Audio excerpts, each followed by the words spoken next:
this weekend's UFC Fight Night. Evolev versus Lerone Murphy. You could argue either one of these guys could have already had deserved a title shot. So, but whoever wins this is definitely going to be deserving this weekend. Let's talk about some of the other fights before we get into co-main and main. Prelims, not looking too much, not looking like there's too much name value on there, but on the undercard, number 11 Roman Dolidze versus Christian Leroy Duncan, who's been on a tear and is British, so at home in the O2 Arena there.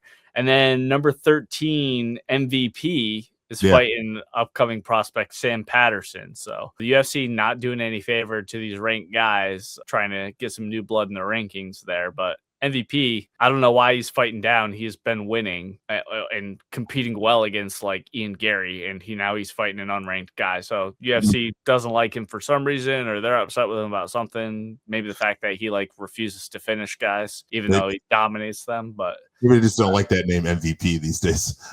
Yeah, maybe that's it. Yeah, but let's get into this co-main event, I just want to say that, if the main event, something happens, if Lerone Murphy or Mosvar doesn't make weight or something happens, this is your co-main event. Big name Luke Riley versus Michael Aswell Jr. Oh, man. Yeah. Tell me everything you know about these two men.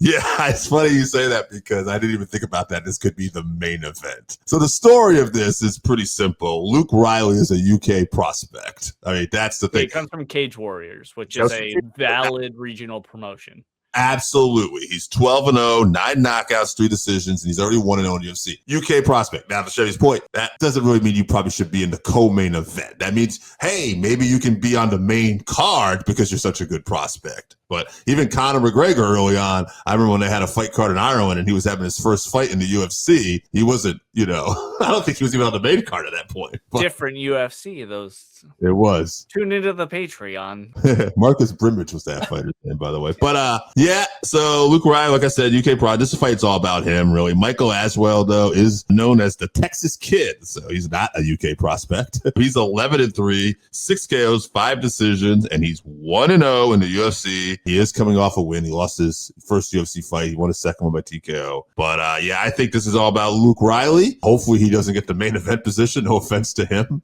But hopefully he knocks it out of the park with a co-main event. I have a feeling he will. I will predict Luke Riley by round 1 TKO. Yeah, a couple of young strikers. Shameful that this is a co-main event. I guess stylistically it could be a fun matchup, but I'm not so sure because they have 3 UFC fights total between the two of them. So, normally I'd assume that the UFC is setting the Brit up to win in London.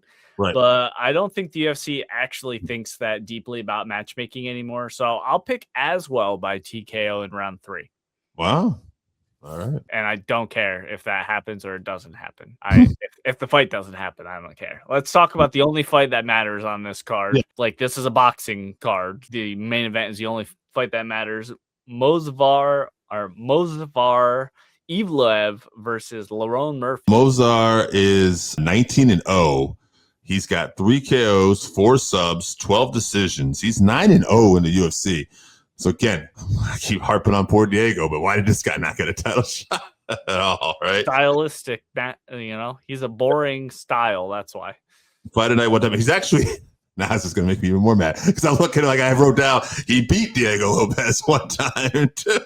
So yes, I think you hit it on the head with Styles. Aljamain Sterling, he got the win over there too. Another great competitor. But Lerone Murphy, 17-0-1, 8 KOs, 9 decisions, 9-0-1 in the UFC. He's had a fight the night before with Edson Barboza, 2 times performance of the night. He's had wins over guys like Josh Emmett, Dan Ige, Barboza, and he's coming off a spectacular spinning back elbow over the prospect known as Aaron Pico. And maybe that's why this fight is finally happening, because he's such an exciting fighter that they're hoping he can get the win here.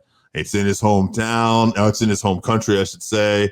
So that is what this is built around. Can he do it? I don't know, because Mosvar, pretty good grappler, and he's pretty good at controlling things here. I feel like he could probably make this boring, and that's going to really make some people unhappy. But I don't know. I don't want to pick him. I actually want Marwan Murphy to win this. I feel like now I'm like the UFC, right? Like I don't want, but I feel like that's what's going to happen. He's going to win by decision, and this is what's going to happen.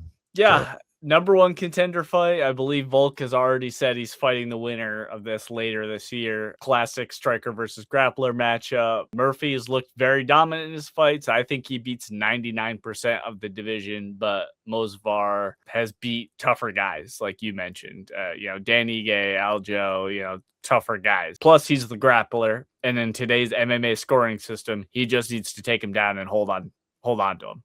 So much easier. So unfortunately, I think he does that. He gets a boring decision win, which is his MO for sure. But I'm with you. I'm rooting for Lerone Murphy big time.